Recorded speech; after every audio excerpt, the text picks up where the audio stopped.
Gentlemen, if you're searching for trimix or penile injections, you're more than likely a little nervous and maybe wondering if this is even the right approach. Before you jump into needles, I want to show you the one thing that sometimes gets missed: checking whether or not your pelvic floor is impairing your blood flow and arousal mechanics. I'm Junichi Swope, a men's pelvic floor physiotherapist, and in the clinic, I see men all the time who come in with erectile dysfunction, and sometimes all it takes is a little bit of non-invasive pelvic floor physiotherapy.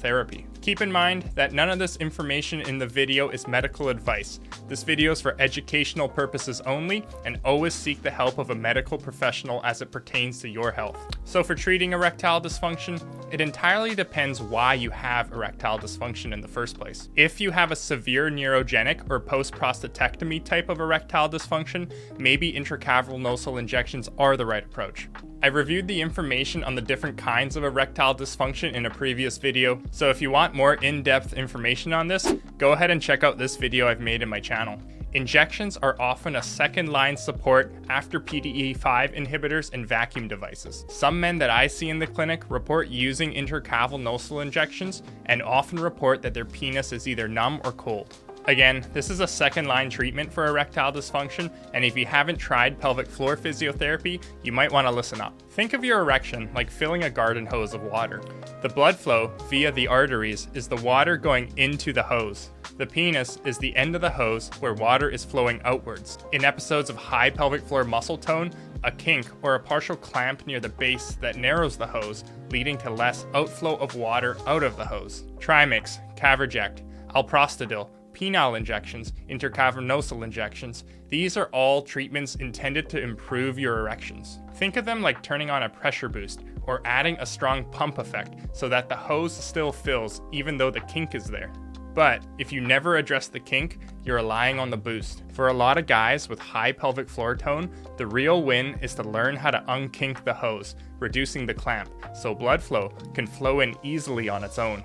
As mentioned, not everybody with erectile dysfunction has this problem. After prostate surgery, for example, the issue can be more about the nerve and tissue damage, not pelvic floor muscle tone. In that case, injections really may be the appropriate tool. So the question is, are you dealing with a pump problem or is this a kink problem? Pelvic floor muscle tightness can be identified through a few objective measures. In the clinic, I use the real-time ultrasound, which is a biofeedback tool to see the coordination strategy of the pelvic floor muscles and get an idea if there's tension in that region. Poor coordination of the pelvic floor or suboptimal recruitment strategies can be identified on ultrasound. Men who tend to bear down or brace during their pelvic floor recruitment can experience that pelvic floor tension. One metric I evaluate is the anorectal angle, which research shows that men who have an anorectal angle of close to 90 degrees often have that high pelvic floor tone. Second, we use tenderness on palpation. If you take a soft inflatable ball and place it directly on your perineum, that spot between your anus and your testicles, and you find that area is tense, it is likely that you may benefit from stretching and releasing this region. So,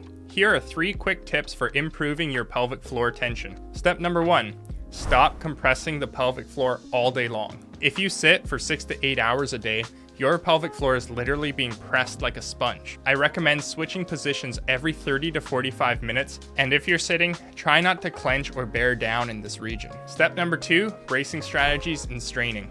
If you find that you're bracing all day long, like you're clenching, like you're about to be punched, the pelvic floor never gets to relax. When you're sitting on the toilet, let the bowel movement pass naturally. Don't strain and try to force everything out at once. At the gym, breathe on exertion. Avoid maximal bracing and that generation of that intra-abdominal pressure. Try to lift upwards on your pelvic floor, not downwards. And step number 3, perhaps the most important strategy. Begin a pelvic floor stretching protocol. The pelvic floor is a group of muscles that sit between your tailbone, your pubic bone, and your sit bones. And as mentioned, when they get tight, they can compress the blood vessels that are responsible for creating and maintaining an erection. Pelvic floor stretching involves visual cues and mental focus, and if you want to learn how to properly stretch your pelvic floor, check out this video I made earlier in my channel. Stretch your pelvic floor 5 minutes a day. And so that's it. Please go ahead and click that like and subscribe button so we can keep showing this to more men who might need to see this content. Thanks for watching.